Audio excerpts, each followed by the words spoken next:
Bem-vindos a mais um Narrações. Nesse episódio vamos dar continuidade à leitura do documento Guia Alimentar para Crianças Brasileiras Menores de 2 anos. Esse documento foi elaborado pelo Ministério da Saúde, Secretaria da Atenção Primária à Saúde e Departamentos de Promoções da Saúde, com revisão, coordenação, elaboração técnica e colaboração de diversos profissionais.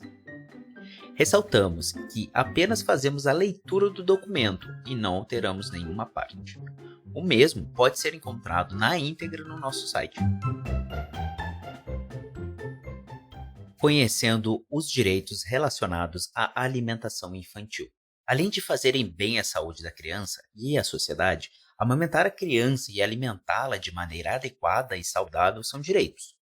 Seu reconhecimento e os mecanismos legais para sua garantia são fruto de lutas, debates e mobilização social ao longo da história brasileira e mundial. Veja que leis normativas e políticas públicas que garantem condições para a amamentação e para a alimentação da criança e faça-as valer sempre que necessário. O direito à alimentação adequada e saudável é garantido pela Constituição Federal e é reafirmado pelo Estatuto da Criança e do Adolescente, o ECA, Lei nº 8.069, de 13 de julho de 1990. Com o propósito de respeitar, proteger, promover e prover os direitos humanos à saúde e à alimentação, o Brasil criou a Política Nacional de Alimentação e Nutrição, a PNAM. O anexo 3 da PNAM, da Portaria da Consolidação número 2, que dispõe sobre a consolidação das normas sobre políticas nacionais de saúde do SUS. Essa política é destinada a melhorar as condições de alimentação, nutrição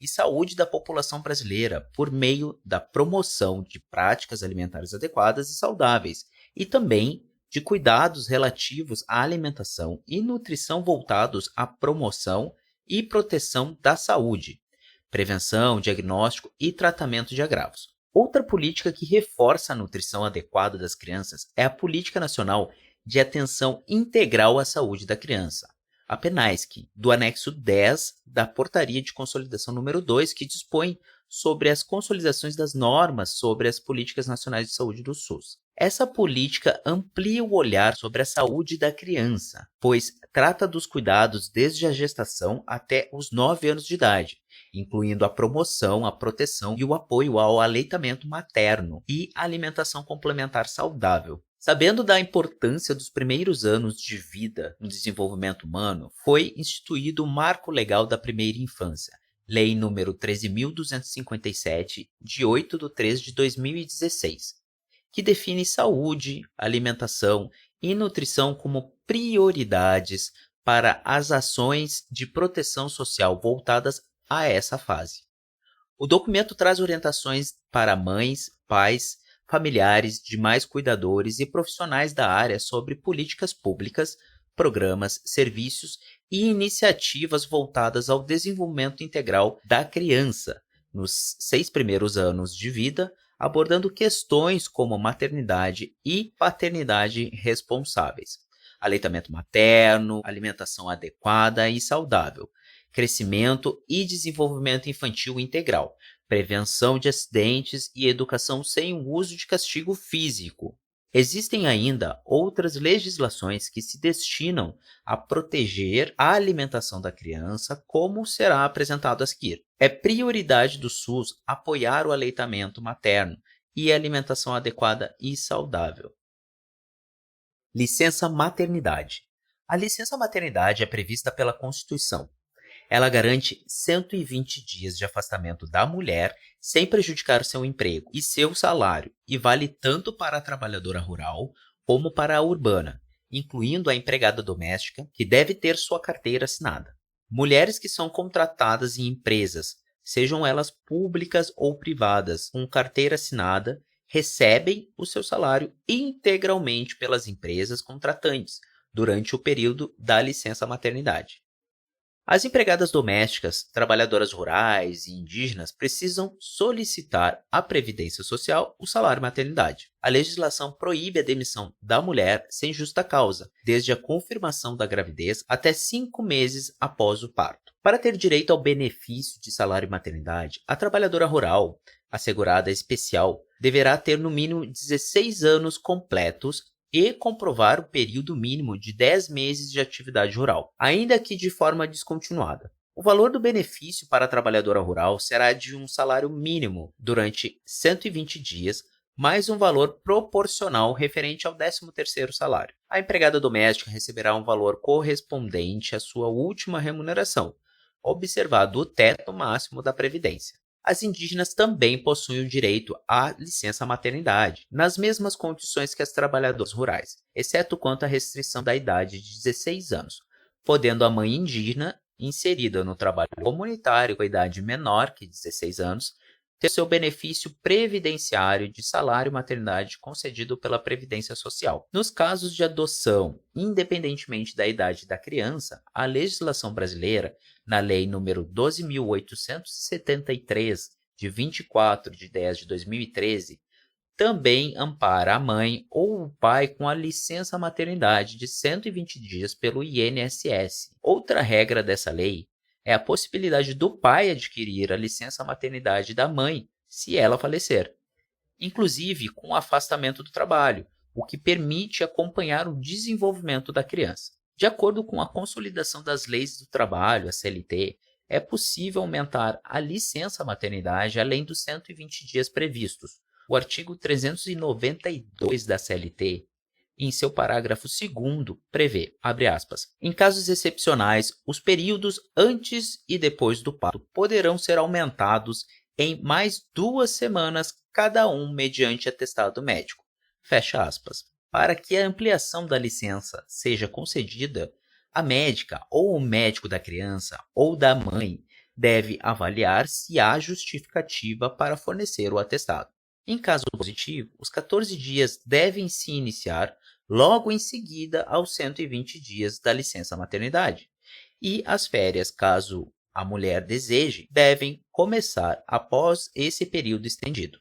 Desde 2008, a licença de 120 dias pode ser aumentada para 180 dias em órgãos públicos federais, estaduais e a maioria dos municipais e empresas que aderiram ao programa Empresa Cidadã, previsto pela Lei nº 11.770, de 9 de 9 de 2008. Se você é trabalhadora, se encaixa em uma das situações descritas anteriormente e não teve um dos seus direitos concedidos, entre em contato com o Ministério Público da sua cidade. Lá, você será orientada sobre os seus direitos e será encaminhada para uma instituição ou órgão responsável pela garantia dos direitos violados. Dependendo da estrutura da sua cidade, essas instituições e órgãos podem estar ligados ao Ministério do Trabalho, secretarias de assistência e saúde, ordem dos advogados, defensoria pública, promotoria da infância e juventude, entre outros.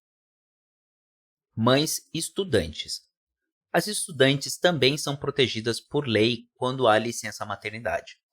A partir do 8º mês de gestação e durante 3 meses, a estudante terá direito ao regime de exercícios domiciliares mediante apresentação de atestado médico a ser apresentado à direção da escola. A estudante também tem assegurada a prestação de exames finais na Lei nº 6.202, de 17 de 4 de 1975. Em casos excepcionais, devidamente comprovados por atestado médico, poderá ser aumentado o período de repouso, antes e depois do parto. Estudantes bolsistas de pesquisa também possuem direito à licença maternidade de 120 dias, aí incluindo os casos de adoção. Durante esse período, mesmo com suas atividades acadêmicas suspensas, elas continuarão recebendo bolsa, garantido pela Lei nº 13.536, de 15 de 12 de 2017. De acordo com a Portaria número 604, de 10 de maio de 2017, é garantido o direito de lactantes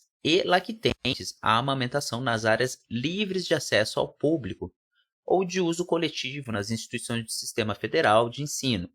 Essa portaria ressalta que a amamentação é um ato livre entre mãe e criança e que o direito à amamentação deve ser assegurado independentemente da existência de locais, equipamentos ou instalações reservadas para esse fim, sendo decisão da mãe se irá utilizar ou não. Se você é estudante, se encaixa em uma das situações descritas anteriormente e não teve um desses direitos concedidos, entre em contato com o Ministério Público da sua cidade. Lá, você será orientada sobre os seus direitos e será encaminhada para a instituição ou órgão responsável pela garantia dos direitos violados. Licença paternidade. A presença paterna é fundamental para apoiar a mulher no pós-parto, sendo os primeiros dias muito importantes para o sucesso na amamentação e para a promoção do vínculo familiar. A licença paternidade de 5 dias é garantida pela Constituição. Atualmente, é possível estendê-la por mais 15 dias para os trabalhadores formais de empresas que aderiram ao programa Empresa Cidadã e para servidores regidos pela Lei nº 8.112, de 90. O benefício deve ser requerido no prazo de 2 dias úteis após o nascimento ou a adoção da criança. Nos casos de adoção, pode requerer licença paternidade aquele que adotar crianças de até 12 anos incompletos. Se você é pai e se encaixa em uma das situações descritas anteriormente e não teve seus direitos concedidos, entre em contato com o Ministério Público da sua cidade. Pausas para amamentar. Caso a mãe volte a trabalhar antes de a criança completar 6 meses, o artigo 396 da CLT prevê que, para amamentá-la, a mulher terá direito, durante a jornada de trabalho, a 2 períodos de meia hora cada, até que a criança complete 6 meses. Esses descansos não podem ser confundidos ou substituídos pelos intervalos normais de repouso e alimentação. O período pode ser aumentado caso a saúde da criança exija cuidados especiais. Se a mulher não puder se beneficiar dos intervalos, ela poderá negociar com os empregadores o acúmulo dos 2 períodos de meia hora. Nesses casos, pode terminar o expediente 1 hora mais cedo ou chegar ao trabalho 1 hora mais tarde. As pausas para amamentar não devem ser confundidas com os 14 dias de ampliação da licença maternidade, quando o médico indicar por meio de atestado médico. A mulher pode ser beneficiada por esses 14 dias e também pelas pausas para amamentar, depois de retornar às suas atividades no trabalho. Se você é mãe trabalhadora com carteira assinada e não teve o seu direito à pausa para amamentar concedido pelo empregador, entre em contato com o Ministério Público de sua cidade. Lá, você será orientado sobre os seus direitos e será encaminhada para a instituição ou órgão responsável pela garantia dos direitos violados. Sala de apoio à amamentação. Qualquer empresa, pública ou privada, independentemente do número de mulheres que nela trabalharem, podem ter uma sala de apoio à amamentação. O espaço serve para que a mulher retire e armazene com segurança seu leite durante a jornada de trabalho e o leve para casa ao final do expediente, para oferecê-lo posteriormente ao bebê. Para saber mais sobre como utilizar uma sala de apoio e outras legislações de apoio à mulher trabalhadora que amamenta, consulte a Cartilha de Apoio à Mulher Trabalhadora que Amamenta, disponível no site do governo www.bvsms.saúde.gov.br/bvs/publicações/cartilha_mulher_amamenta.pdf. Filhos de mães submetidas à medida privada de liberdade. A saúde é um direito fundamental do ser humano, devendo o Estado prover as condições indispensáveis ao seu pleno exercício por todas as pessoas. Assim, o poder público, juntamente com as instituições e os empregadores, deve propiciar condições adequadas ao aleitamento materno também aos filhos de mães submetidas a medidas privativas de liberdade, isso é, para aquelas que estão em presídios. A Lei nº 11.942, de 28 de 5 de 2009, determina que os estabelecimentos penais destinados às mulheres deverão possuir berçários, onde as privadas de liberdade possam cuidar de seus filhos, inclusive amamentá-los, no mínimo até os 6 meses de idade.